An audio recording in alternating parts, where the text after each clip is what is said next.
À en croire l'équipe Balkany, la dette de Levallois aurait baissé de 53% en 6 ans. Cette affirmation avait d'ailleurs déjà fait l'objet d'un graphique opportunément fort peu détaillé dès l'année dernière. Selon ce visuel, la dette de Levallois serait passée de 731 millions d'euros en 2012 à 347 millions en 2018. On peut donc en déduire que le remboursement moyen annoncé par la commune a été de 64 millions d'euros par année.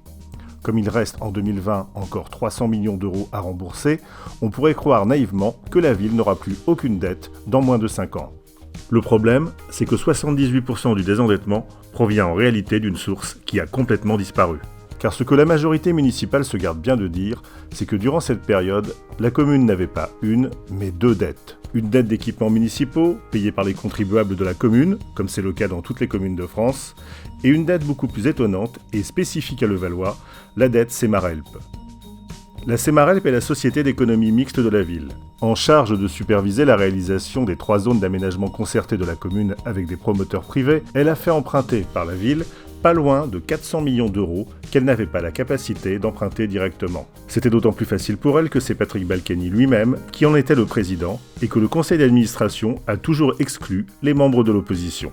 Contrairement à la dette normale de Levallois, qui concerne le financement d'équipements municipaux et qui est remboursée par les impôts des habitants, la dette Semarelp a été remboursée par Unibail, BNP et d'autres promoteurs au fur et à mesure de la livraison de leurs opérations immobilières privées, bureaux, logements, centres commerciaux. En 6 ans, ces promoteurs qui ne nous verseront plus rien, tout simplement parce qu'ils ne nous doivent plus rien, ont remboursé 300 millions d'euros alors que la vraie dette municipale n'a diminué que de 82 millions d'euros, soit un désendettement annuel de moins de 14 millions par an pour la commune, quand les promoteurs en remboursaient 50. À ce rythme, il faudrait 22 ans, soit 4 mandats municipaux, pour en venir à bout.